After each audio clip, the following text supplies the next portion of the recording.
Já conhece a loja do canal Operação Policial?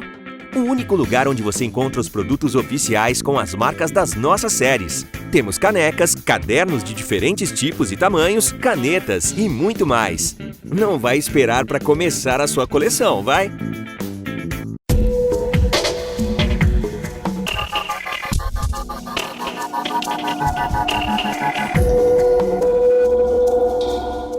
Nova York é não somente um polo cultural, industrial e comercial, como também representa um dos metros quadrados mais caros do mundo quando o assunto é valor imobiliário. Por isso, a disputa pela administração desses imóveis não somente envolve muito dinheiro, como também grandes nomes e heranças. E dentre os gigantes da especulação imobiliária, as corporações Durst se destacam pela abrangência de seus imóveis e seu poder de compra e locação. E em 1982, eles se destacariam nas páginas dos jornais por outro motivo: o desaparecimento de Kathleen Durst, esposa de Robert Durst, um dos filhos e sócios da empresa. Mas o que parecia ser um caso de desaparecimento se tornou um dos casos mais intrigantes quando, quase 20 anos depois, outras pessoas ligadas a Robert começaram a aparecer mortas, como sua melhor amiga e seu vizinho. Uma história que envolve troca de identidade, cleptomania e um documentário que termina com uma bomba.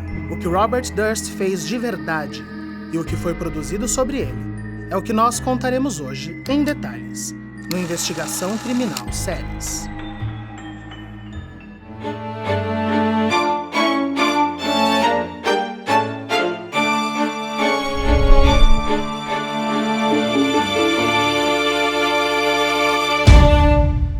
Olá, sejam todos muito bem-vindos ao Investigação Criminal Séries. Eu sou Carla Albuquerque, estou junto aqui com meu super parceiro Rafael Gama, Olá. Um grande investigador das séries, e a gente vai trazer aqui uma das séries que eu mais amo.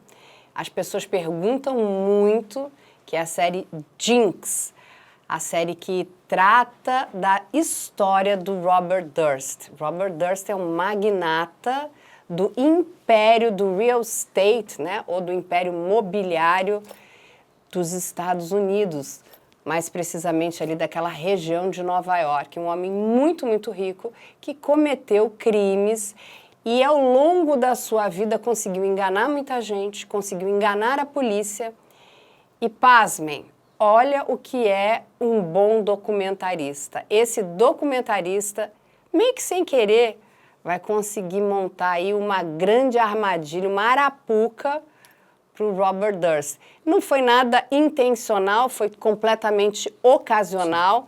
Então, gente, já fica aqui, alerta de spoiler. Quem não assistiu a série, sai correndo, para aqui, vai assistir, depois volta para ouvir os nossos comentários, porque a gente vai contar o spoiler da série até o final do programa. E é muito boa. Eu gritei, Rafael, quando eu assisti o último episódio de The Jinx, que está na HBO. Exato. Essa série ganhou muitos prêmios, a gente vai contar aqui também. E assim, eu acho que essa é uma série sem defeitos.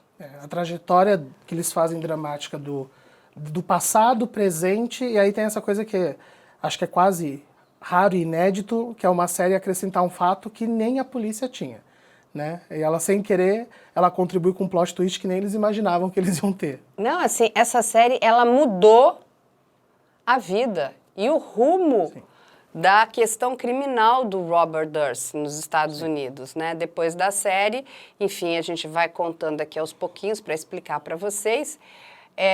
Uma grande reviravolta no caso dele acontece, né? Ele vai para os tribunais, a gente também vai contar um pouquinho mais lá na frente, espera aí. Mas, de novo, eu quero dar parabéns a esse documentarista. Ele está de parabéns porque ele fez um feito. Eu sempre digo, né? Esse é o trabalho também dos documentaristas, dos jornalistas que trabalham com true crime, né? Ou com histórias de crimes reais. A gente também pode ajudar as forças de segurança. E foi exatamente isso que aconteceu. Foi muito ao acaso, mas foi de grande contribuição.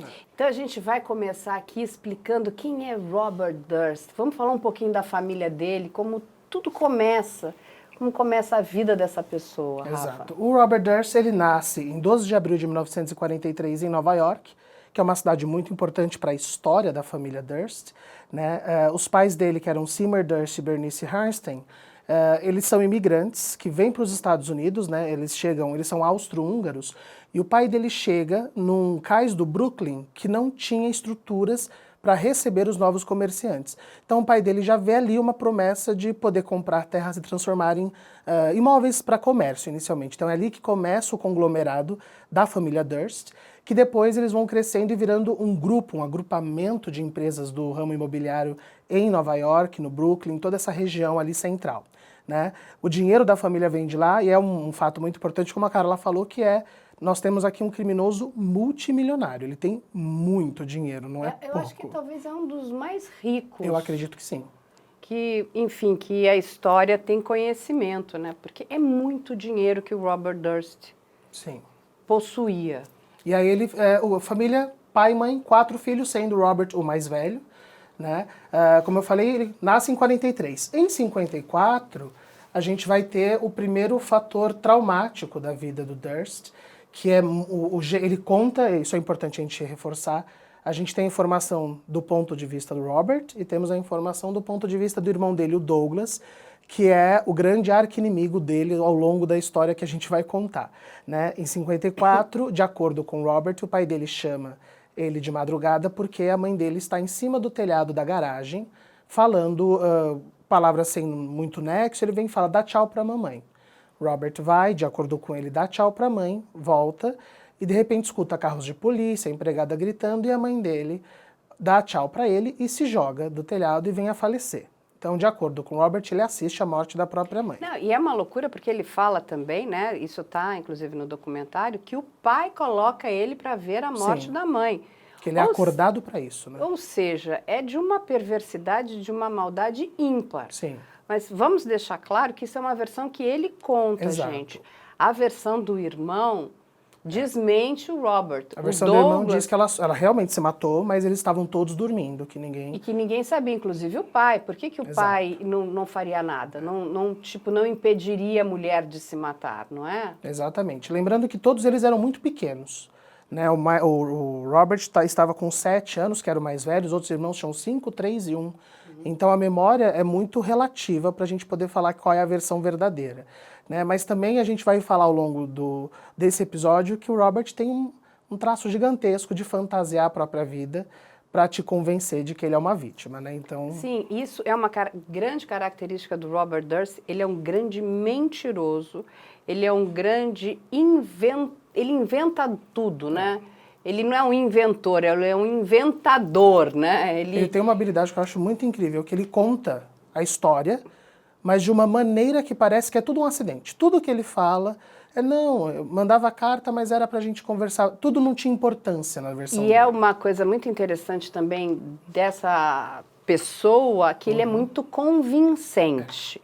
E assim, ele sabe muito bem como cativar o outro lado para que, né, você fique com pena dele. Sim. Então, ele se fazia de coitado, ou de velhinho, ou de uma pessoa super preocupada.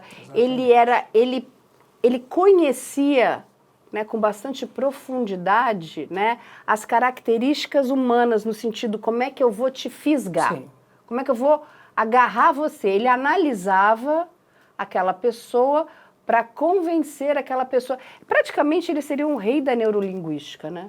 Ele tem uma habilidade muito grande de criar arquétipos que te deixam com piedade dele, né? E ele usa isso, a gente vai falar mais para frente do primeiro julgamento, ele passa por 2, mas no primeiro julgamento, que é no Texas, a habilidade que ele tem de fazer as pessoas convencerem que não havia outra saída pelo que ele fez é impressionante. E aí o que acontece? Ele muito novo, ele é diagnosticado, gente, com esquizofrenia, isso, né? Com traços esquizoides. Logo após a morte da mãe, o pai decide que todos os filhos vão passar por terapia, né? Isso. E ele é apontado com transtorno de personalidade e traços esquizofrênicos aos 10 anos de idade. Exatamente, ou seja, já era uma pessoa que muito nova já apresentava traços de doenças mentais e um outro traço que é de transtorno de personalidade. Exato. Não fica muito claro se ele teve ali um tratamento, né, que Não estou dizendo que inadequado, porque dinheiro eles tinham e tinham muito, que você falou, a gente viu ali também. O pai colocou eles para fazer terapia, mas a questão não basta colocar, você tem que querer fazer, né? Sim. E pelo que a gente procurou, investigou, ele nunca investiu nessa terapia. O Douglas, o irmão dele, inclusive, diz que ele acredita que o Robert manipulou até a terapeuta, porque ele detestava ir para a terapia e queria se ver livre. Então ele foi construindo uma persona que não precisava mais de ajuda, vamos dizer assim, para se livrar dela. Né? E aí já vai construindo essa criança que vai aprendendo o que falar para te agradar. Né? Exatamente, aquela coisa da neurolinguística. Eu vou falar exatamente aquilo que você quer ouvir. Exato. Ele analisava muito bem as pessoas. E aí o que acontece? Ele se forma em economia. Isso, nos anos 60 e 65 ele se forma e conhece... 3, 4 anos depois, em 69, um personagem muito importante, que é a Susan Berman. Mas vamos contar para eles, Rafa, que o Robert também tinha uma síndrome, chamada Síndrome de Asperger. Isso.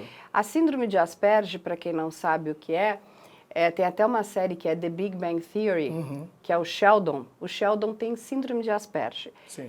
E são pessoas que também são muito inteligentes. Sim. O Asperger, ele basicamente, para quem não conhece o termo, são espasmos nervosos de um cérebro muito acelerado, né? Então, pode ser motor, pessoas que piscam, que batem perna, que têm esses espasmos nervosos, né? Pode ser em repetição e a gente conhece também, inclusive um produto que eu recomendo para quem quiser ver, um produto espanhol, que é um filme chamado Toc Toc. É ótimo. Que todos eles têm problemas e um deles tem toque de Asperger, que é a pessoa que basicamente grita palavrões na hora do nervosismo, né? Então ele pode ser desde palavras a reações físicas. Eles falam, eles se confrontam muito com a verdade deles. Exato. Então eles não estão muito preocupados se eles vão te magoar, se eles vão falar coisas que você não vai gostar. Eles às vezes são tanto quanto inadequados. Sim. Né? Mas são pessoas um tanto quanto fora da curva, são pessoas muito inteligentes. Eu conversei com um psicoterapeuta que ele falou uma palavra que eu gostei muito, que ele fala são escapes mentais. Então, a Asperger te escapa desde uma reação física, tem pessoas que se batem sem perceber, né, a xingar, falar coisas que você não falaria, mas o cérebro dá aquela escapada. E aí vale a pena, quem não conhece a série The Big Bang Theory, tem ali o personagem do Sheldon, que tem essa síndrome, né? Sim. E é ótimo, porque as coisas que ele fala, então como ele acha todo mundo muito burro, só ele é inteligente. Não tem um filtro moral, né? Não para ali. A Penny é a que mais sofre. E para quem assistiu o documentário, dá para perceber. O Robert tem um Asperger físico, que é no piscar dos olhos e na boca, que é muito presente. Ele pisca, né? Bastante. E aí ele se forma em economia e aí nessa mesma época ele vai conhecer... a Susan. Que é a primeira mulher dele. Exato. A Susan Berman, não, a Susan é a melhor amiga dele. Verdade, é a Susan Berman que é a melhor amiga. Ele vai conhecer a Kathleen mais lá na frente. 2 anos depois. A Susan a gente vai falar mais pra frente, mas é bacana a gente saber, uma escritora de sucesso, conhecida por ser filha de um mafioso da máfia italiana, bem na época do Al Capone ali, né? E ela vira uma amiga e uma confidente do Robert a vida inteira. Isso em 69. Em 71 ele conhece a Catherine McCormack, né, que, coincidentemente, inquilina de um dos apartamentos do conglomerado do Durst. E você sabe que a Susan, durante muito tempo, defendeu o Robert, né? Sim, muito tempo. Ela foi uma das maiores defensoras, apoiadoras, e dizia que tudo que estava sendo falado dele eram invenções, eram mentiras. Sim. Ela ficou do lado dele o tempo todo. Exatamente. E aí, ela tá até aqui, a Kathleen, ó. Ele se apaixona por ela e eles casam. E nesse momento, ele se afasta das empresas. Exato, eles vão morar em Vermont, separado de todos. E montam um negócio que se chama All Good Things, que seriam de produtos naturais. É isso? Uma loja... Tudo que é de bom. Tudo que é de bom de produtos naturais. E aparentemente esse é um período do Robert que eles estão ali felizes. Exatamente. É um momento que não tem muita coisa ruim até que a Kathleen engravida. Exato. 73, ela tem, né, essa primeira reação de querer ser mãe.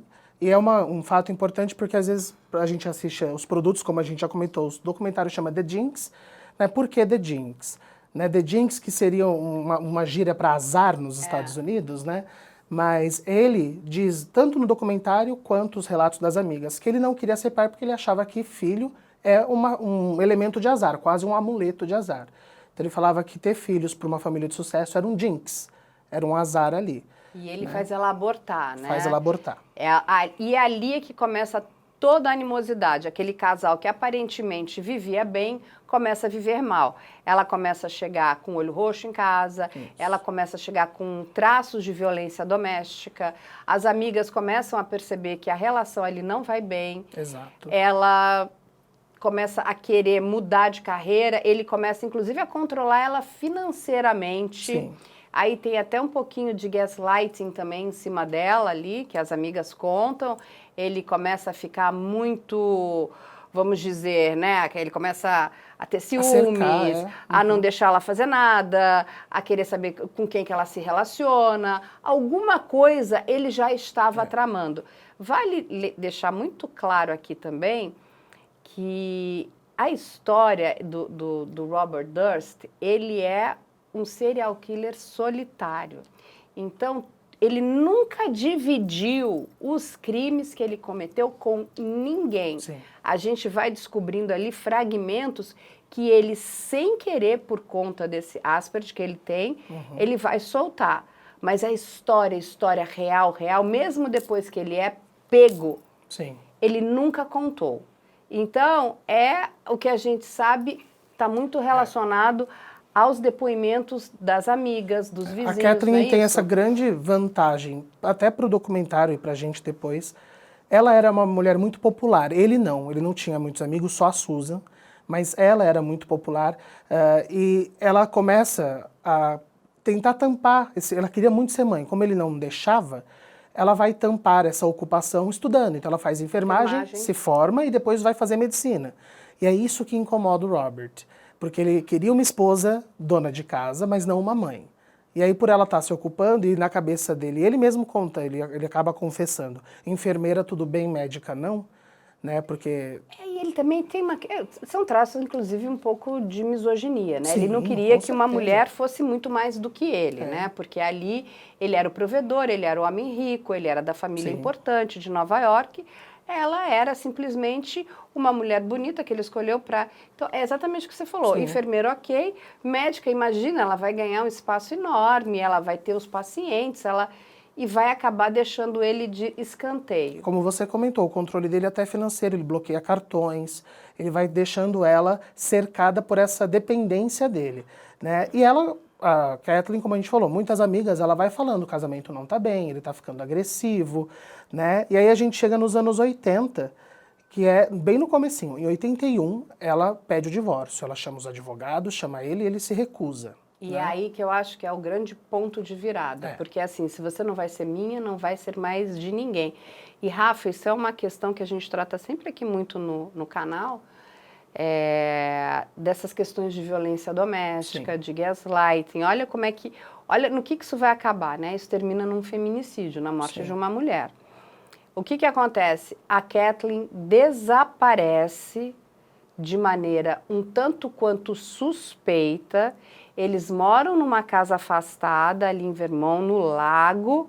Exatamente. Quer dizer, ele também monta toda uma cena, né, vamos dizer, privada, né, e residencial dele.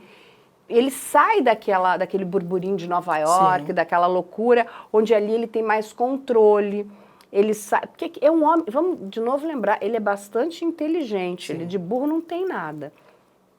E essa mulher some, Rafael. Exato. Em 82, é quando ela começa, inclusive, a ir na casa de amigas. As amigas falam que ela já estava, semanas antes do desaparecimento dela, agindo de uma maneira muito assustada, parecendo agredida, batendo na casa delas no meio da noite.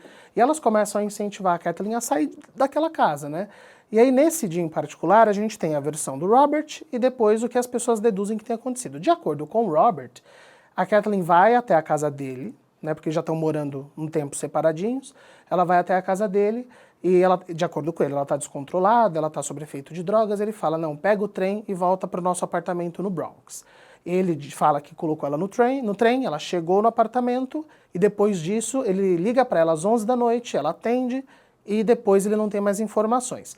Muito importante lembrar, no dia seguinte a faculdade que ela faz recebe uma ligação dela dizendo que está doente e que não vai poder frequentar, que aí tem uma curiosidade mais para frente sobre isso. Quem é essa mulher e quem é essa voz? Exato, porque já quem não ligou? né? Não é a Kathleen que Exato. liga, né? Realmente a Kathleen, nessa data, ela desaparece, nunca mais ninguém encontra nenhum vestígio dessa Exato. mulher. Isso é 31 de janeiro. E vale lembrar o seguinte, que a gente está falando de 1982. Exato. As técnicas eram outras de investigação. A gente não tinha os meios digitais, não tinha câmera, não tinha a questão do celular. Sim. É um outro universo. Era muito mais difícil o trabalho da polícia. Sim. Mais difícil ainda em se tratando de um homem Muito poderoso. multimilionário, Sim. poderoso, entendeu? Que tem dinheiro, né, fama para abafar tudo. Exato. Essa mulher some e, gente, pasmem, quem fica ali no pé para tentar descobrir o que aconteceu com a Kathleen não é o Robert, são as amigas. São as amigas e as vizinhas. Porque ele não reporta para a polícia o desaparecimento dela. Exato. Quem vai perceber o desaparecimento é a melhor amiga dela, a Gilbert, 5 dias depois, porque elas tinham combinado um almoço já antes do desaparecimento, e a Kathleen não aparece no almoço, ela nunca era de faltar em compromisso, né? E a Gilbert entra em contato com o Robert, ele fala, a gente tá brigado e ela tá fazendo plantão de enfermagem, não tô falando com ela. Né? Ele nunca sabe nada dela, aí ele usa, inclusive, porque as amigas sabiam que eles estavam vivendo ali uma animosidade, Sim. até que a faculdade, a universidade, liga para saber, mas cadê ela que não aparece mais? E somente depois disso, que já se passaram ali vários dias, é que aí ele reporta o desaparecimento dela para a polícia. Exatamente. Olha quanto tempo ele ganhou. Ele sabia que quanto mais ele conseguisse postergar isso, com mais sucesso ele Sim. teria esse plano macabro. E o desaparecimento de provas que era importantíssimo. Exatamente, da esposa dele. Né? Isso lembrando, ela sumiu ali em janeiro. Em fevereiro, as amigas de tanto insistirem, a polícia falando que provavelmente ela fugiu de um marido agressivo, a polícia não queria abrir um caso de desaparecimento, acreditava que a Kathleen tinha fugido por vontade própria. Né? As amigas vão começar a investigar, elas mesmas. Né? É sensacional. Essa parte no documentário, né, Sim. é muito interessante porque o documentarista, vamos fazer... O Andrew Jarecki, grande documentarista, ele faz jus, né, ao trabalho dessas mulheres. Porque, gente, quem investiga o desaparecimento da Kathleen são as amigas. Me lembrou muito um outro documentário muito bacana, que é aquele The Keepers, das alunas que vão investigar a morte da professora. Porque é isso, levantar as mangas e vamos nós, mulheres, aqui se resolver, já que a polícia não está levando a sério, né? E aí elas fazem coisas, assim, do arco da velha, vão revirar lixo dele. Trem, a história do trem eu acho maravilhosa. Elas falam, bom, se ela pegou o trem do Bronx das 9h30, todo mundo que anda de trem tem rotina. Elas foram pegar o trem por uma semana, mostrar a foto dela de pessoa por pessoa do trem, para saber quem tinha visto ela. E ninguém reconheceu a foto. Então, isso é um forte indicativo de que ela nunca entrou nesse trem. Exatamente, né? Porque é muito comum, né, esse horário de trabalho. Então, o que elas fizeram, principalmente naquele determinada época, Sim. Inclusive você tinha muito menos pessoas. Hoje o transporte público, sei lá, a gente tem um número absurdo de pessoas que usam, mas vamos voltar, né, para 1982. Exato, com o volume de pessoas e o horário, que era tarde da noite. Exatamente, né? Que era o horário que ela fazia da faculdade. Sim. E elas ficaram ali sabe, investigando e perguntando, e todo mundo dizia, não vimos essa mulher aqui dentro do trem. Olha o trabalho que elas fizeram. Elas fizeram o trabalho que a polícia deveria ter feito. Né? E aí elas vão, inclusive, alguns dias depois, revirar o lixo do Robert. Aí é a grande confusão. Que é um papel que aparece no documentário que eu acho enigmático.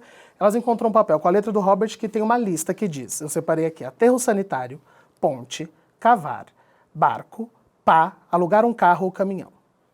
Se você pensar nessa lista, é praticamente uma lista de ingredientes para assumir com o corpo. Exatamente. Né? E elas acham isso, elas levam esse papel, elas levam o que elas encontraram no lixo do Robert para a polícia e, pasmem, sabe o que a polícia fala?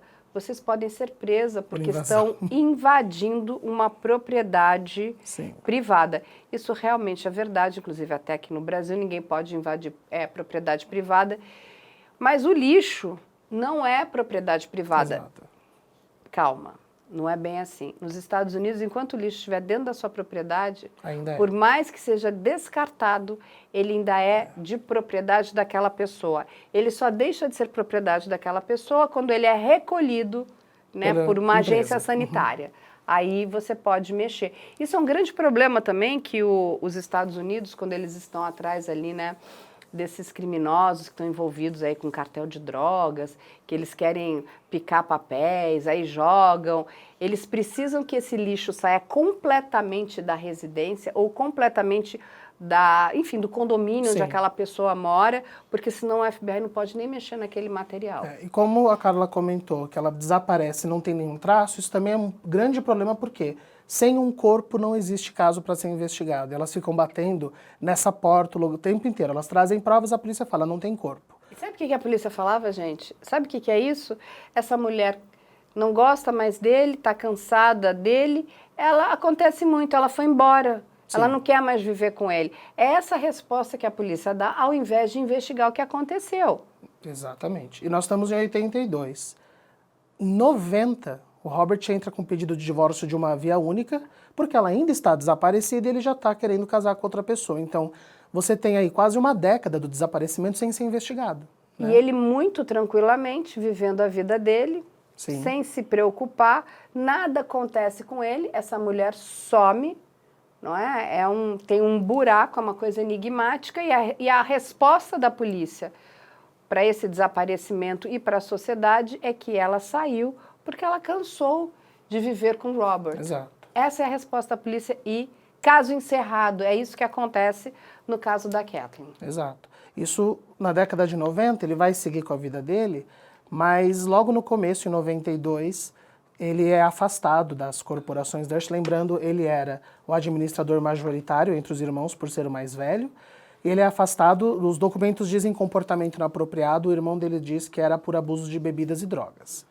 Né, que ele é afastado por conta disso, ele não aceita nada bem e pede uma indenização pelo afastamento, então ele recebe nessa época, por conta disso, 65 milhões de dólares. É o que ele recebe. Olha só quanto que ele levou de indenização. Isso não significa que ele não teria mais direito... Exato. Enfim, ao império, ao monopólio ali daquela família em relação àquele conglomerado enorme. Ele seria herdeiro, mas não trabalhava. Da indústria imobiliária. E ele, de fato, ganha esse dinheiro. Né? A família dá, é um cala-boca, ele sai da frente dos negócios, quem assume é o irmão mais novo, que é uma pessoa extremamente competente e capaz. Sim. Tanto que as empresas continuam ainda de vento em popa. Sim. E o que acontece depois disso? Então, aí ele não para, né? Não, aí a gente vai começar a chegar aonde ele volta, a grande teia de problemas dele, que é o começo dos anos 2000. Né? Depois de passado todo esse afastamento dele das empresas Durst, em 2000 acontece uma coisa que, sem querer, e a gente vai ver que nesse caso tem muita coisa que atrapalha os planos dele. O primeiro é esse homem chamado Timothy Martin, que é preso por atentado ao pudor. E para tentar se livrar e diminuir a condenação, ele fala, olha, se eu ajudar com um crime antigo, vocês dão uma baixada na minha pena? Ele diz, que crime? Ele fala, eu morava em Vermont e um vizinho meu matou a esposa num lago e ele dá a data, a semana que a Kathleen faleceu. Né? E ele morava no mesmo lago em Vermont. Então, essa informação, né, essa pista dada por esse homem, Timothy Martin, faz uma investigadora chamada Janine Pirro, que ela vai aparecer a partir de agora na história. Ela é uma promotora. Ela é promotora que vira depois até juíza, né? Nessa época ainda promotora. Ela decide começar a reabrir casos de feminicídios não resolvidos. Né? Ela já era conhecida na TV, ela inclusive nessa mesma época vai aparecer muito na TV americana para falar do O.J. Simpson. Sim. Né, que é bem também contemporâneo ali dos anos 90, quando tudo aconteceu. E aqui, até, vamos fazer uma parte, ela tem até um programa de televisão logo depois que se chama Judge Janine. Para quem não sabe o que é, tem um outro programa que é muito famoso, que é o Judge Judy. Sim. É um dos melhores programas, né, vamos dizer, de tribunais. Né? Na verdade, ele é um programa de conciliação, né? Na verdade, é um programa de arbitragem. Então, as pessoas têm problemas cíveis, eles levam para essa mulher que faz esse papel, que é uma juíza, as pessoas assinam um documento e vão aceitar aquilo que a juíza vier a decidir ali, a determinar. Então, é uma arbitragem até para que esses casos não vão para a corte, é muito caro lá nos Estados Unidos, é muito caro em qualquer lugar do mundo, né? Então, já se resolve ali. Mas, para vocês terem uma ideia, esses programas de arbitragem, né, que montam ali como se fosse um pequeno tribunal, são os programas de maior audiência da televisão americana nesse horário que a gente chama de daytime, que é o horário da tarde, né? Sim. A juíza Judge, ela vem em primeiro lugar durante muitos e muitos anos. Eu acho que ela já fez mais de 300 programas. Sim. Ela é uma superstar, celebridade. Muitos outros vieram depois, mas nada se compara a ela. E, para quem não sabe, hoje ela assinou um contrato com o pessoal da Amazon Prime, que vai hoje produzir um programa para ela. Ela saiu, então, da TV aberta e foi para o streaming. Sim. Vamos ver o que vem por aí. Mas a juíza Giannini também ganhou um programa por conta dessas histórias e desses casos nas TVs americanas, ali nesse horário do prime time, que seria esse horário da tarde. Desculpa, do daytime, exato, que é o horário da tarde. A Jeanine Pirro aparece no documentário porque ela vira realmente essa pedra no sapato do Robert Durst. Ela fica em cima dele, ela volta a falar o nome dele publicamente e ela vai tentar se comunicar com uma figura importante que a gente já citou, que é a Susan Berman, a melhor amiga do Robert, que nos anos 2000 recebe ligações de todo o escritório da Jeanine falando, olha, a gente precisa de depoimentos seus para colocar no caso, e ela vai avisar o Robert. Ela fala, estão entrando em contato comigo, querendo saber do desaparecimento da Kathleen todos esses anos depois. E como a Carla comentou, ela era uma defensora fervorosa do amigo até então. Isso é uma coisa muito louca, né? E aí você começa a entender, inclusive, a cabeça do serial killer. Porque a Susan estava ali fechada em copas com ele. Sim. Ela jamais trairia ele. E eu vou dizer, eu acho aqui, né, vou colocar, um achismo, porque nenhum de nós tem de fato essa informação, mas eu acho que nem a Susan sabia de fato o que o Robert tinha feito, porque ele contava fragmentos de realidade para ela. Ele nunca contou esse lado negro dele, mas ele começou a se sentir muito ameaçado. Começou a se sentir ameaçado. Ela tem partes de defesa pública que a Jeanine Pirro começa a achar muito estranha, como, por exemplo, alegar que o porteiro da Kathleen havia visto ela naquela noite, sendo que não tinha isso registrado, e coincidentemente o porteiro já estava morto. Né? Então ela começa a ver e falar, essa moça está mais como cúmplice dali do que como só testemunha. Né? E a Jeanine Pirro é a primeira a levantar a hipótese de quem fez a ligação para a faculdade pode ter sido a Susan. Né? Pode ter sido um pedido do próprio Robert, exatamente, olha, ela sumiu, eu não quero me ferrar, dá uma ligada aí. Como a Carla falou, talvez ele não tenha reconhecido que tenha matado, mas que ela pode ter ajudado ele a despistar o desaparecimento, pode ter despistado. Sim, porque ele era muito convincente, né? E ela tinha uma ligação muito forte com ele, né? Ele tinha adoração pela Susan, eles eram realmente muito amigos, ele gostava demais dela. E ela poderia ter feito isso, né? Amigo, falou, olha, me ajuda aí, porque senão a polícia vai ficar no meu encalço, achando que eu fiz alguma coisa, bati nela, liga. Então, essa ligação que acontece de uma mulher para a faculdade, tudo leva a crer que quem fez isso foi a Susan. Exato. E eu acho que aí é que começa a paranoia, porque ele também tinha muita paranoia.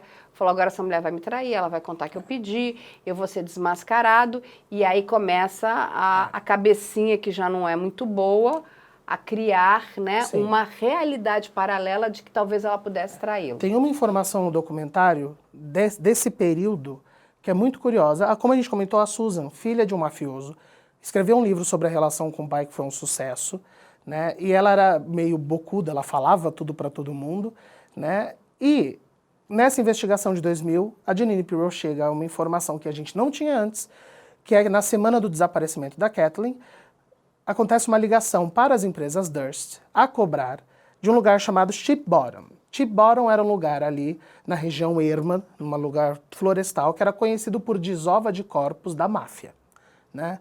E aí fala, mas por que ligação a cobrar? Né? Quando é entrevistado no documentário, o Robert Durst confessa que ele adorava ligar a cobrar para a empresa para o pai pagar as ligações. Né? Era uma provocação dele.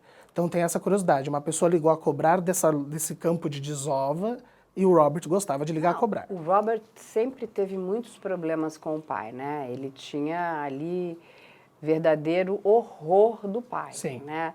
Primeiro porque achava que o pai não dava atenção suficiente, como a mãe, né? Ela comete suicídio e eles perdem a mãe, eles eram todos muito novos e o pai, ele era um workaholic, ele só pensava no trabalho. O Robert nunca perdoou o pai, porque eles todos foram criados, né, pelos empregados da casa, né, para aquelas pessoas que trabalhavam ali para o Seymour. Exato. Então ele não tinha essa coisa do amor familiar, isso nunca aconteceu na vida dele. Então tudo que ele podia para fazer para prejudicar o pai, mesmo que fossem coisas bobas, né, Sim. como ligar a cobrar para a empresa, né? pagar, o que significaria aquilo? Nada, né? Pois é. E aí você vê essas atitudes, como a gente comentou, a Carla apontou, ele era um homem, sempre foi extremamente meticuloso e articulado. E aí a gente tem, nesse final dos anos 2000, uma sequência de fatos muito curiosas. Ele casa com a namorada dele, então, que é a Deborah Sheraton, que ela inclusive aparece no documentário. Eu acho ela uma mulher muito interessante, porque ela tem um comportamento meio de deboche o tempo inteiro, falando com a polícia, né?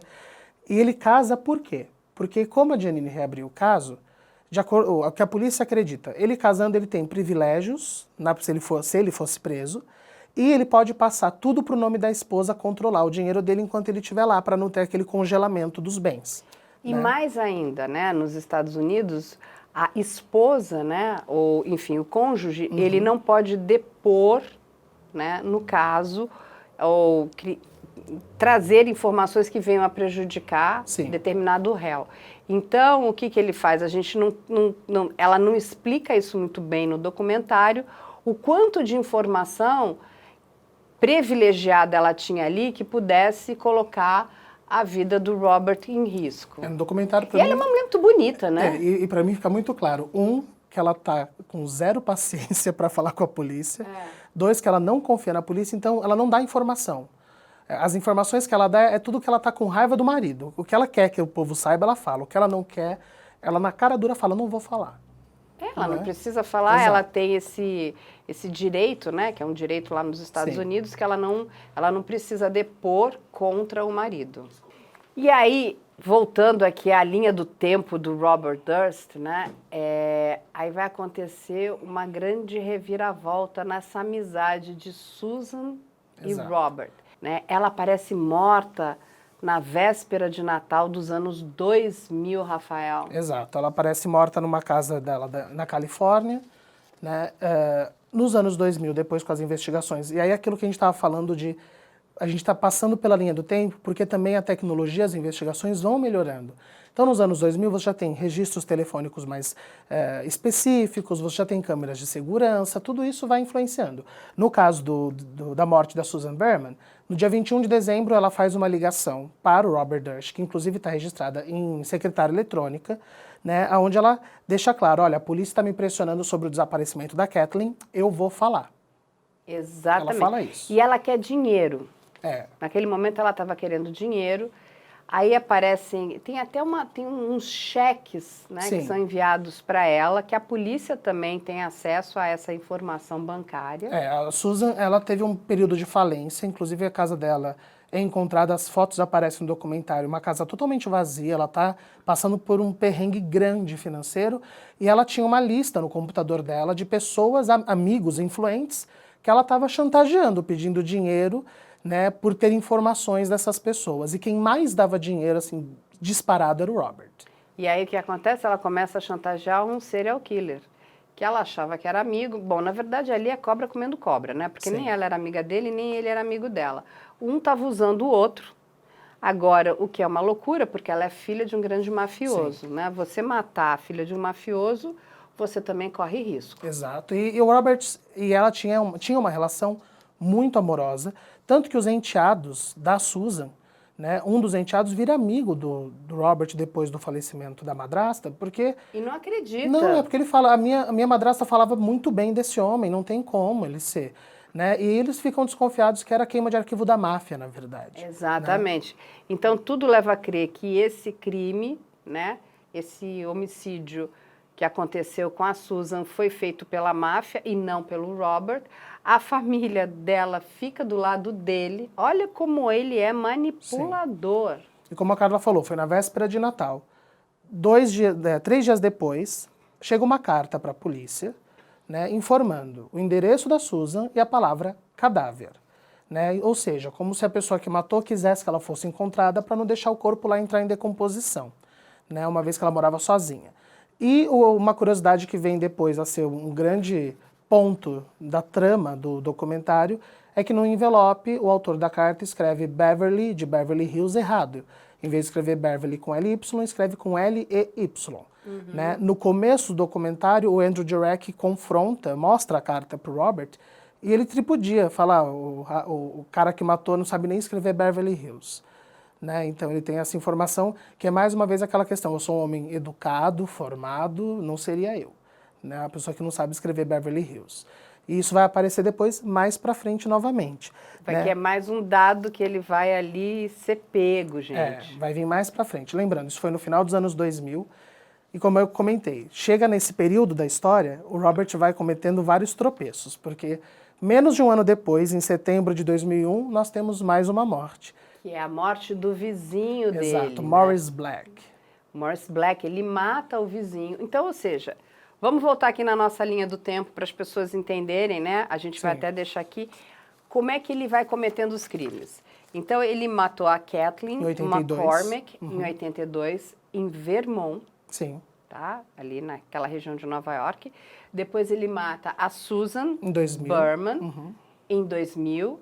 Já na Califórnia, em Beverly Hills. Isso. E ele vai matar o Morris Black em 2001. Exato, em Galveston, no Texas. No Texas.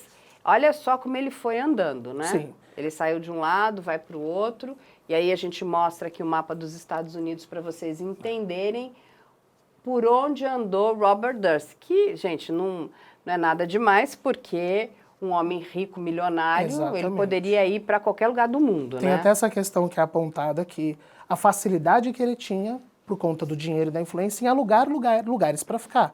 Né? E sempre essa necessidade de lugares ermos. Como a gente falou de Vermont, à beira de um lago, e em Galveston, que é uma cidade também extremamente simples. Né? Ele vai para a cidade mais afastada possível para ficar ali. E aí, como é que esse corpo é encontrado em Galveston, né? E assim, é muito interessante porque é como o documentário O Jinx começa. Sim. Né? Esse documentário que hoje está na HBO. Um adolescente pescador. Foi pescar.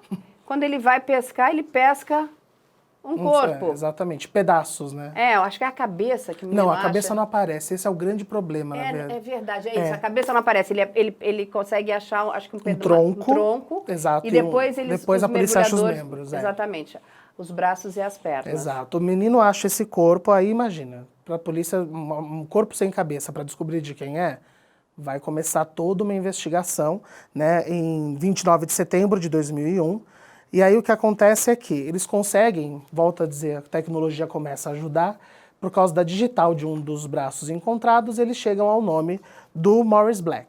Chegam no apartamento do Morris Black e tem uma trilha de sangue da porta do apartamento dele para a porta de saída, e uma outra trilha da porta do apartamento dele, quando eu falo trilha, uma mancha ali que não foi muito bem limpa, da porta do apartamento dele para o apartamento do lado.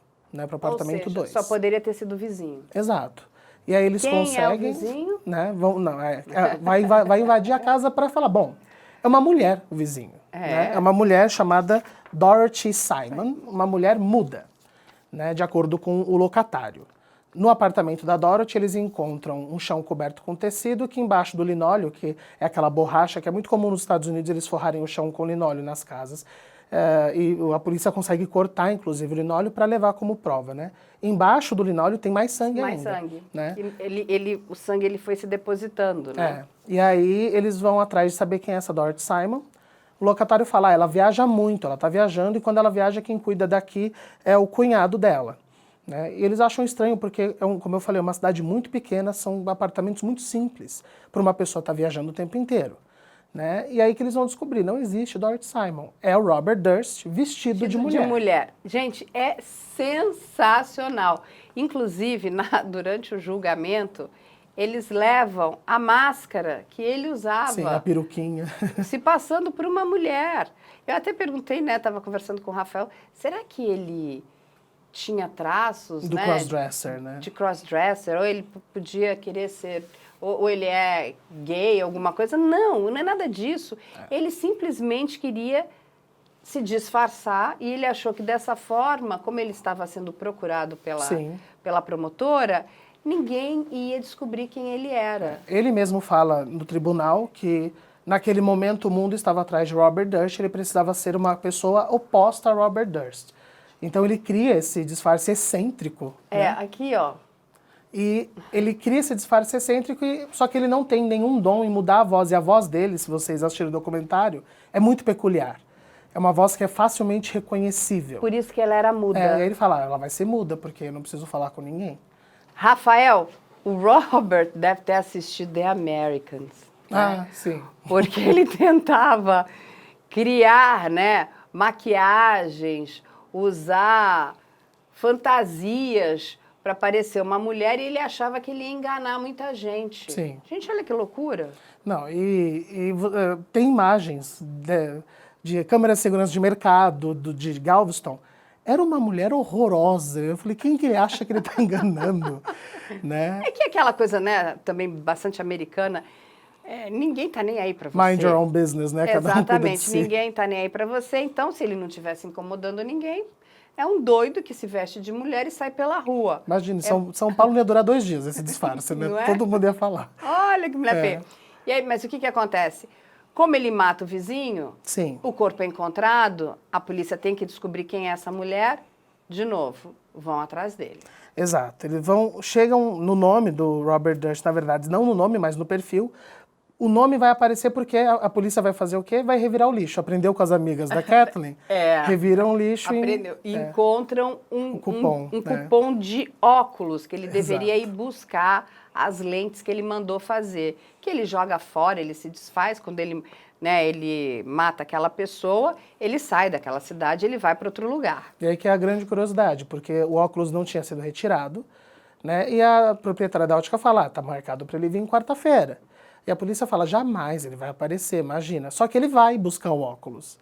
Né? Ele está ali fazendo falta, ele não está enxergando. E aí ela chama a polícia que para o carro dele. Dentro do carro, eles encontram a serra que foi cometido o desmembramento do corpo do Morris Black. Né? E por isso que eles conseguem, então, prendê-lo no dia 9 de outubro daquele mesmo ano. Só que, como não é em flagrante, tem a questão de ter fiança, né, que é $250 mil que eles cobram. Ele paga a fiança para responder em liberdade. E aí é quando a polícia descobre que ele é um multimilionário. Nem isso eles tinham essa informação ainda lá no Texas. Só que ele paga no mesmo dia, $250 mil que ele pede para a esposa pagar. Ele tinha 68 milhões de dólares, isso só o que ele ganhou como uma indenização. E tinha muito mais dinheiro. Mas, gente, ele não para por aí, porque ele não tem parada, né? Não. Mas acho que foi antes, Rafael, não é que ele é pego na loja de conveniência? Na loja de conveniência, não, é depois. Ah, tá. Ele primeiro pego com paga a fiança, né? E aí depois... Não, porque assim, o que acontece é o seguinte, gente, ele fica alguns dias preso. Sim. Aí ele paga a fiança, ele sai do presídio ali nos Estados Unidos, a esposa dele paga, que é aquela mulher bonitona, né? E ele vai embora. E aí o que ferra ele, de novo, mais um erro, é que começa a audiência, apesar de ele pagar a fiança, ele precisa passar por uma audiência. Ele não vai na audiência, você não pode faltar. Isso. Exato. E aí ele volta a ser foragido, porque precisa, né, aparecer. O próprio advogado dele aparece na TV, tem um vídeo no YouTube pedindo, Robert, aparece, vamos resolver isso. Não, porque ele acha o seguinte, ele não tem que ir para o tribunal, ele é rico, ele é, sabe, ele é o último biscoito do pacote, ele é uma pessoa muito importante.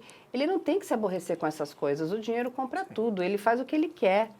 Ele engana todo mundo. E aí no dia 30 de novembro de 2001 ainda, vamos para mais um lugar, né? E aí é como o foragido já, Robert foragido, é encontrado. Gente, eu não acreditava, eu dava pulos assistindo ao documentário, porque ele é capturado roubando um sanduíche numa loja de conveniência. Isso, lá na Pensilvânia. Um homem que tinha todo aquele dinheiro não precisa roubar um sanduíche. Ou seja, Ao mesmo tempo que, né, quando a gente conversa até com psiquiatras e psicólogos ali, forenses, eles explicam, né? Ele queria ser pego. Ele queria ver o quanto a polícia é inteligente ou o quanto ele está na frente. Então, ele ficava se colocando em situações de risco, né? Eu vi uma análise muito interessante que fala dessa questão da traquinagem. Desde a ligação a cobrar, parecia que ele fazia coisas provocativas, ele gosta de provocar a vida inteira. Né? Então, tanto que ele é encontrado no dia do roubo do sanduíche com $38 mil em dinheiro no carro. Pra que então, roubar? Não tinha motivo nenhum para ele fazer esse roubo. Né? Exatamente. Aí ele é levado, né? Ele passa lá pela tal da audiência de custódia e ele depois ele é liberado. Exato. O que acontece? Nesse ínterim aí, esse documentarista resolve que ele quer estudar a história do Robert Durst. Exato. O Andrew Jarecki, ele tem um outro documentário, Capturando os Friedmans, que é inclusive indicado ao Oscar. Ele começa a mergulhar nessa lógica dos documentários de true crime, né? E ele vai primeiro investigar a vida do Robert Durst para fazer um filme, que a gente já vai falar sobre ele também. Né? Aqui nos anos de 2003, é quando ele vai ser finalmente julgado pelo primeiro crime que eles têm provas, que é o do Morris Black, né? E é no Texas esse julgamento, e aí nós entramos com, primeiro, a troca de advogado, porque no documentário deixa muito claro, a esposa, o advogado dele quer alegar insanidade, e se ele alegar isso, a esposa não pode mais mexer no dinheiro, porque vai alegar que ele se casou, que todo aquele documento que ele fez nos anos 2000 pode ter sido sem controle.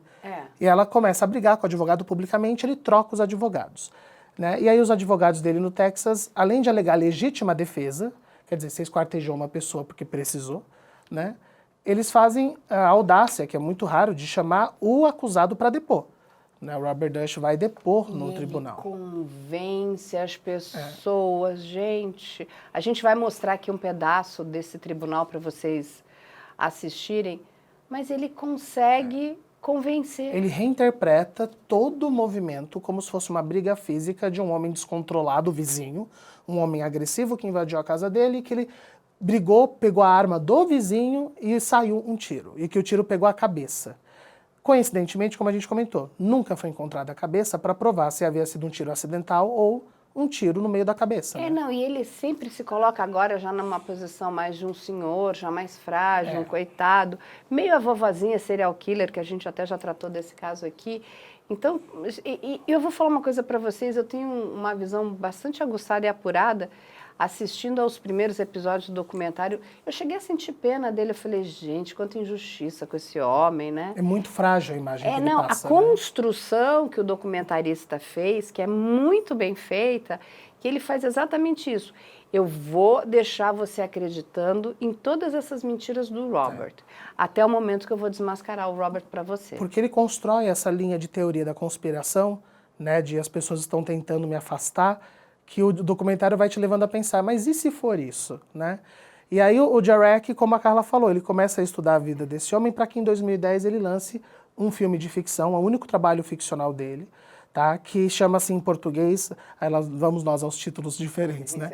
Porque em inglês é All the Good Things, que é o nome do mercado que ele abre. Em português ficou Entre Segredos e Mentiras. Assistam, porque é com Ryan Gosling e o filme é sensacional. Porque ele muda o nome de todas as pessoas, porque, inclusive, ele fica ali bastante receoso de ser processado. Como o Robert Durst consegue, né, sair inocente várias vezes, né? Sim. É um problema isso ali nos Estados Unidos, porque ele não foi condenado. De acordo com o Andrew, ele tem desses dois problemas. A inocência de quem ele vai acusar no filme e a figura pública da Jeanine Pirro também. Né? Então ele faz o quê? Ele conta, eu recomendo que vocês assistam, porque é a história ipsis literis do Robert Durst, só com todos os nomes trocados. E aí o que o Andrew faz, né, esse documentarista? Porque ele não sossega, ele fala, não, eu preciso entender o que aconteceu, eu estou sendo injusto, não estou, eu quero trazer à tona essa história. E ele consegue convencer o Robert Durst a dar entrevista para ele, a fazer o documentário com ele. E ele convence da seguinte forma, eu vou contar a sua versão. E o grande trunfo que a gente quis trazer o filme por causa disso é que quem entra em contato primeiro é o Durst, para elogiar o filme. Ele liga para o Andrew e fala, olha, eu assisti o filme que você fez sobre mim, Achei muito bom. Então, o filme abre a brecha para ele fazer como a Carla falou. Falar, então vamos contar a história do seu ponto de vista, vem para cá. Exatamente. Né? E ele aceita, porque ele falou, opa, esse filme está entregando algumas coisas. De novo, ele achou que ele ia colocar o Andrew, o documentarista, no bolso, né? Esse diretor no bolso. E ele vai. Com aquela, né, uma roupinha de um senhorzinho, né, muito bem vestido, muito comportado, ele com aquele tomzinho de voz dele, ele começa a contar, só que ele treinava tudo que ele ia falar. Ele era tão inteligente, né, e tão, assim, articulado, que depois eu descobri isso através de um jornalista, né, do New York Times, que ele escrevia tudo aquilo que o documentarista poderia perguntar para ele. Sim. E treinava o que ele ia falar. Então, ele já chegava com todas as respostas prontas. Porque, como ele tinha assistido o filme, ele sabia exatamente onde o documentarista queria ir, né? Então, ele falava assim, não, agora eu vou pegar o documentarista. E eu vou mostrar para ele que ele está errado, que eu sou inocente. Eu separei 2 curiosidades do filme para quem tiver curiosidade de assistir. Tem uma cena muito interessante no filme, que no documentário não é comentado, mas nas entrevistas são, que é uma cena em que o Ryan Gosling, que faz o personagem do Robert Durst, o barco deles em Vermont escapa, vai para o meio do lago, e ele vai buscar o barco a nado. Né?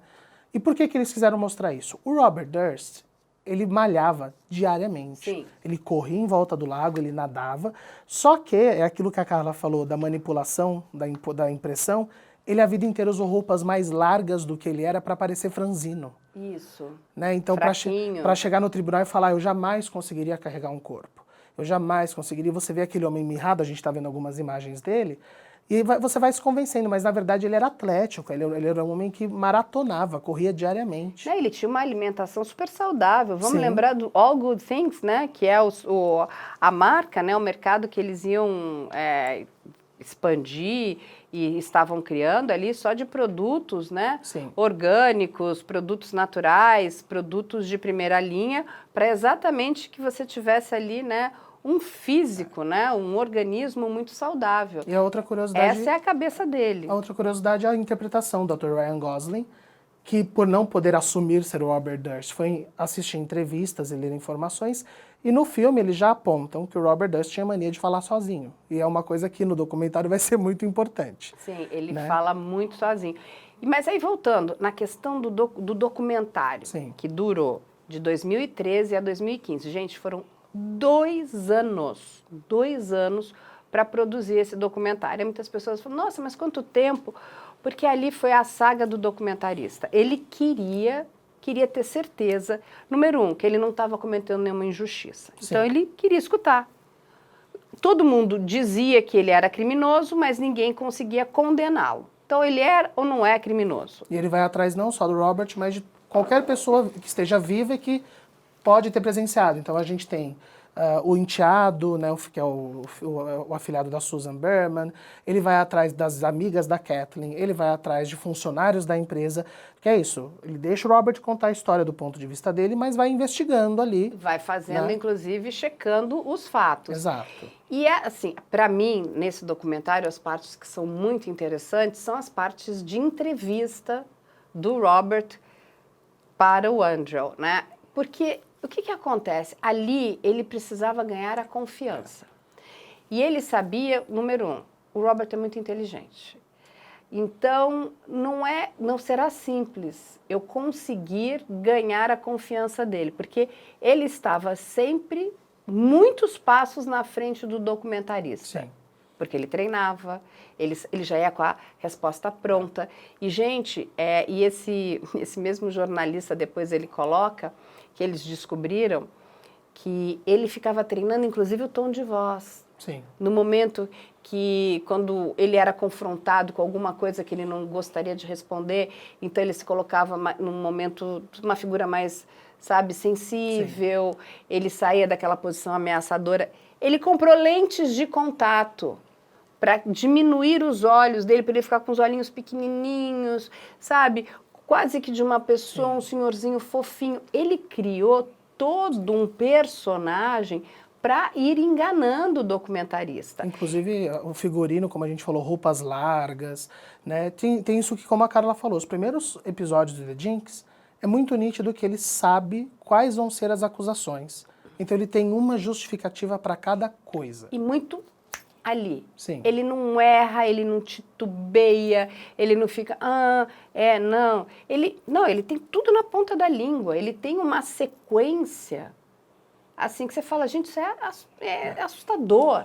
Porque aquilo ali não é uma série de ficção, ali é uma série documental. Tudo aquilo, de fato, aconteceu, aquilo é real. Exato. E aquele homem, de novo, sozinho, se preparando para enfrentar, que já não era mais, o seu arqui-inimigo já não era o Douglas, que era o irmão, não era a promotora, que é a Jeanine Pirro, o seu arqui-inimigo agora era esse documentarista, que ele falou, eu vou colocar esse cara no bolso. Exato. Eu vou ganhá-lo, e ele também tinha na cabeça dele que se ele ganhasse essa opinião pública, ele se livraria de uma vez por todas de todos esses crimes que estavam imputados a ele. Exato. E aí o que acontece? Ele comete o primeiro erro. Na primeira parte do documentário, né, vamos entender o documentário como se fossem 2 blocos, porque o próprio Robert Durst tem um período que não dá entrevista, que aí a gente vai para a segunda parte. Mas nesse primeiro bloco, logo após a conclusão da primeira parte das entrevistas,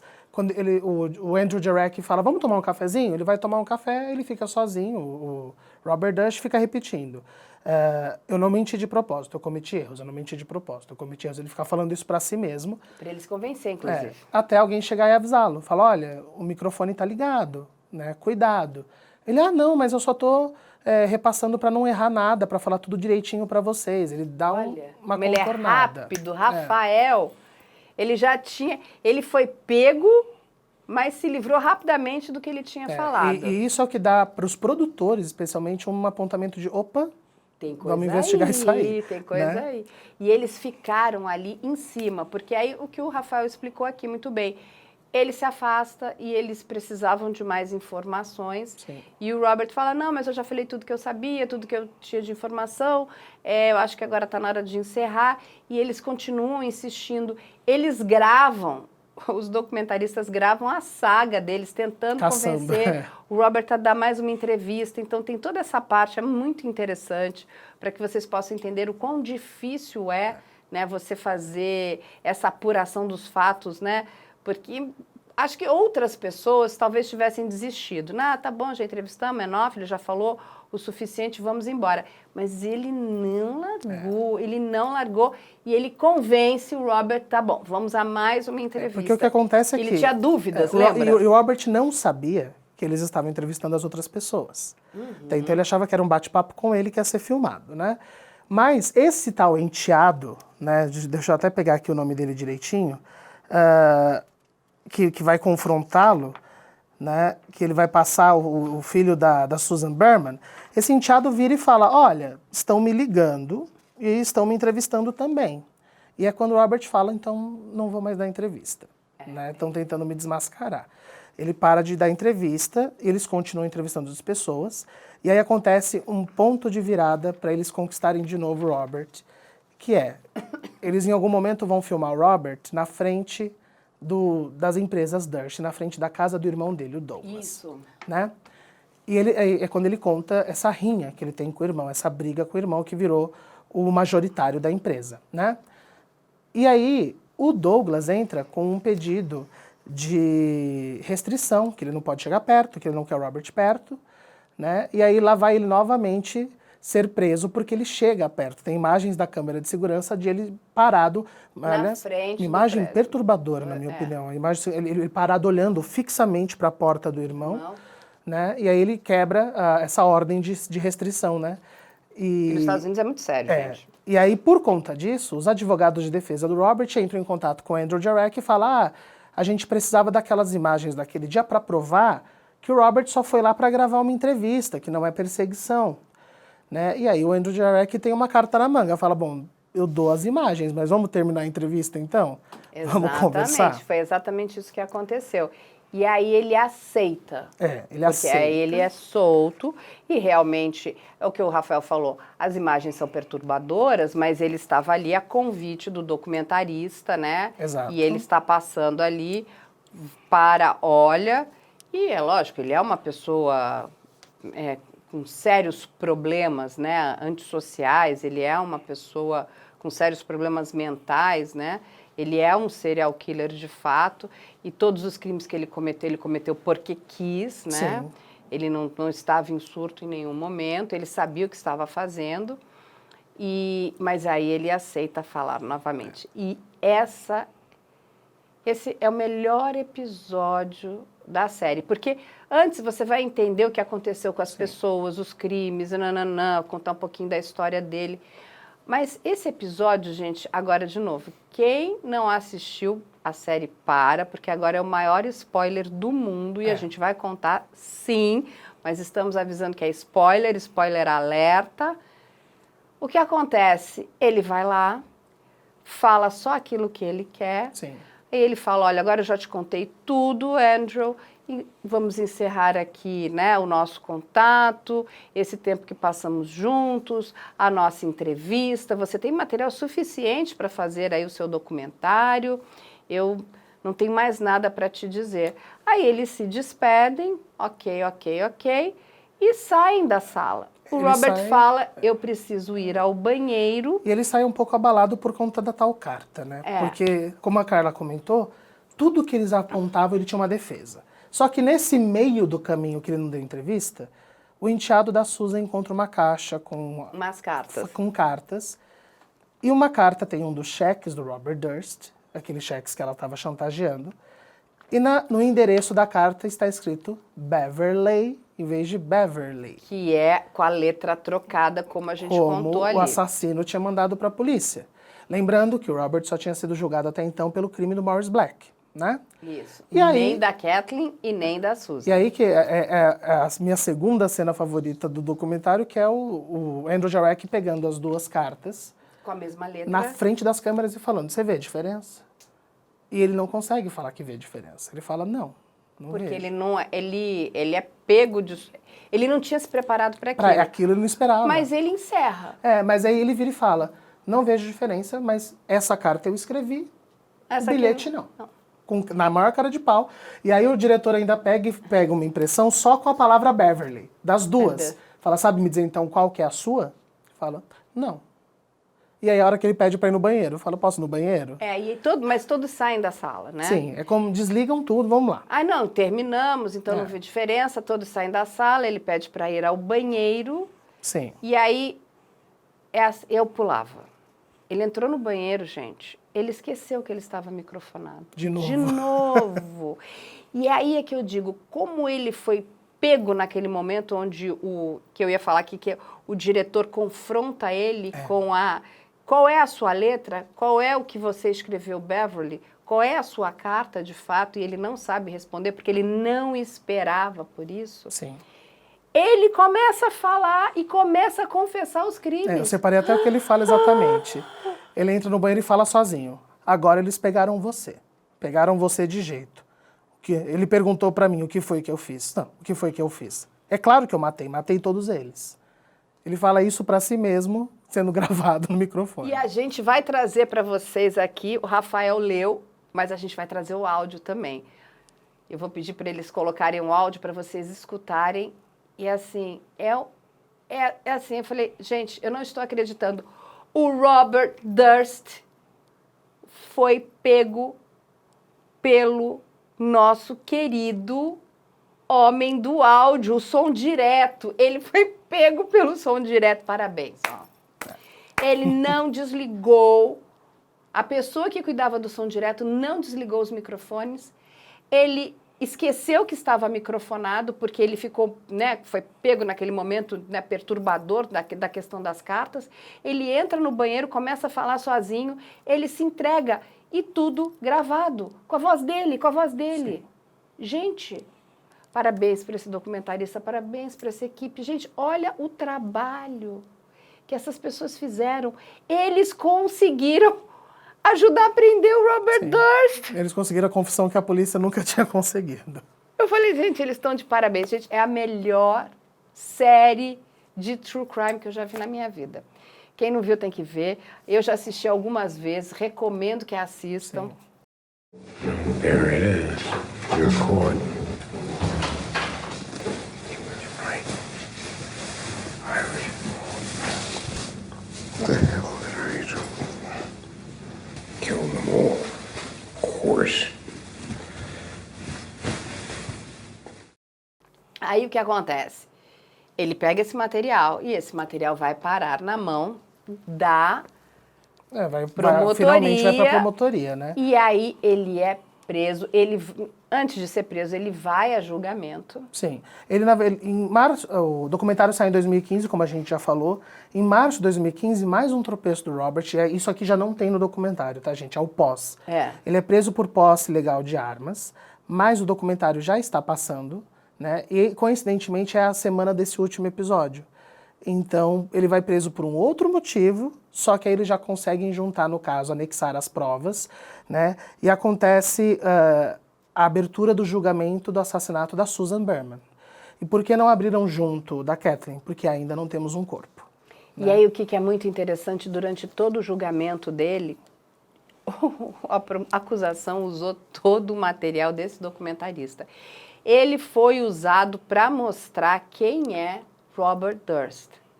O que acontece? Ele foi condenado. Pegou aí uma pena longa, mas pouco tempo depois ele veio a falecer ali na penitenciária. Ele já estava bastante debilitado, a gente entrou naquele momento da Covid. Exatamente. E aí quando ele viu que a inteligência dele não era tão inteligente assim, eu acho que aquela coisa sucumbiu ele, né? Ele definha naquilo, né? Ele vai definhando e, de fato, ele morre. O que é enfim, um serial killer morreu, eu acho que é uma pena ele não ter sido condenado antes para passar bons anos, né, na penitenciária pelos crimes que ele cometeu, porque ele mata 3 pessoas. Ou pelo menos ajudasse a polícia a encontrar a Kathleen, porque não, até ele hoje... nunca contou o que ele fez com a Kathleen, o que ele fez com o corpo da Kathleen. Olha aqui como ele vai, né, no julgamento. Aqui ele já a gente bastante... mostrou a imagem dele no documentário. Importante a gente lembrar, são só 5 anos entre a imagem do documentário e essa. O homem definhou, né? Eu separei aqui pra gente saber os erros que ele comete nesse último depoimento dele antes de falecer, né? Que aí, como a Carla comentou desse definhar, é interessante a gente ver como realmente o cérebro dele perdeu a sagacidade, né? Caiu. Porque no depoimento ele vira e fala que eu não sei onde a Kathleen está enterrada. E aí o promotor fala, mas a gente não falou que ela está morta. Sua esposa está desaparecida. Por que você está usando o termo enterrada? Né? Então ele começa a cair em contradição com essas coisinhas que ele vai escapando. Né? Aí outra coisa é que ele fala que ele encontrou sim o corpo da Susan, que não foi ele que matou. Mas ele chegou para visitar a amiga no Natal, encontrou o corpo e que mandou aquela carta porque sabia que ele ia ser suspeito. Né? E aí ele fala, não, e quando eu cheguei ela estava respirando mal. Ele, não, mas você disse que ela estava morta. Se ela estava respirando, você tinha que chamar uma ambulância. Né? Então ele vai tropeçando, aí já não tem mais o que fazer por ele. E ele é condenado. Sim, em 17 de setembro de 2021, ele é condenado, né? Mas aí 10 de janeiro deste ano, em 2022, aos 77 anos, ele tem uma parada cardíaca e vem a falecer. Na verdade, ele realmente, quando ele perdeu, né, toda a altivez dele, aí ele entendeu quem era o Robert Durst. Acho que é aquela coisa toda, ele sucumbe, né? E aí, menos um serial killer no mundo, né? Poderoso, influente, milionário, teve a melhor educação que qualquer pessoa pode desejar, mas ali com sérios traços, né? Traços bastante problemáticos, uma pessoa com doenças mentais, com transtornos de personalidade uma esposa social. Extremamente amorosa, porque todos falam Mas antes isso até, assim, uma família bastante distante, ele não se dava bem com os irmãos, sentia muita falta do pai. O que aconteceu com a mãe deve ter sido aquele ponto de virada na vida dele. Mas ele tinha ali uma esposa que era extremamente amorosa. Uma amiga parceira, né? Também teve, que foi a Susan. Que olha, para mim no documentário a parte mais triste é o enteado da Susan, quando ele percebe que vinha jantando com o assassino da madrasta dele. Da madrasta que ele adorava. Esse tempo todo. Ele não consegue nem falar, de tão decepcionado que ele fica. É muito difícil, né, você se dar conta que você convive, né, com uma pessoa como o Robert Durst. Ele usa o né? termo que Dancing with the Devil, né? Ele estava dançando com o diabo, ele estava brincando. Não, e é o que as pessoas começam a temer, né? Eu podia ser o próximo, né? Isso Sim. podia acontecer comigo. Exatamente. Isso é aterrorizador, Rafael. E quem quiser respirar, eu recomendo que assista o sketch do Saturday Night Live com a brilhante Kate McKinnon. Se vocês colocarem, vocês encontram no YouTube, colocar Kate McKinnon, Robert Durst, onde ela imita ele nessas entrevistas, com todos os tiques, com o tonzinho de voz. Ela inclusive usa a lente de contato que ele está usando. Né, para fazer o coitadinho falar, não sei, eu tropecei e matei minha melhor amiga. Então ela vai brincando com isso. E é genial porque é isso, ele era uma figura excêntrica, né? Ele tinha um comportamento que é quase um personagem mesmo, que é o que ele criou, né? Ele cria esse personagem pra gente. Aí fica aqui os meus parabéns para o Andrew Jarek, merece ali realmente esse documentarista que mora no coração. Ele é de amor esse homem, inclusive, gente. recomendo muito o outro documentário dele, que foi o primeiro que ele foi indicado ao Oscar, tá? Que é sobre os Friedmans. Nós vamos trazer aqui também, a gente vai comentar. Uma história de família judia com pedofilia, uma coisa assim mirabolante também. Vamos trazer aqui, vamos comentar aí. Então aqui hoje comentamos aí sobre a série Jinx, né? Sobre o Robert Durst. O Rafael fez um show de bola na pesquisa, como eu falei para vocês, o Rafael é um apaixonado pelas séries, por isso que ele está aqui com a gente. Ele ajudou a investigar se tinha erros, não tinha. A série é impecável, gente, a série não tem erro nenhum. A série é maravilhosa. As informações que o Rafa trouxe são pós-documentário, né? Por isso que elas não estavam ali dentro do documentário do Andrew Jarek. E aqui eu vou deixar, de novo, as redes sociais do Rafa. Já falei uma vez, vou repetir, o Rafa é um grande roteirista, um grande professor, está dando aulas para atores lá no Wolf Maia, não é isso? Exato, você também pode acompanhar, eu tenho 2 podcasts de suspense, Sangue Meu e Enlace, em todas as plataformas de áudio. Então, acompanha os podcasts do Rafa também, tem a peça dele também que está em cartaz aqui no Teatro Higienópolis, é isso? No Teatro Folha Higienópolis, a vela é muito boa. Não deixem de acompanhar o Rafa aí nas redes sociais. E a gente vai estar aqui na próxima semana trazendo um outro caso do Investigação Criminal Séries. Vamos analisar aí uma outra série para vocês. Fica aqui também as nossas redes sociais. Quem quiser entrar em contato conosco é op@medialento.com.br. É só enviar sugestões, se quiserem tirar dúvidas. E a gente espera vocês na próxima semana com mais uma Investigação Criminal Séries comigo e com o Super Rafael Gama. Obrigado, Rafa, você arrasou! Obrigado! Um beijo, gente.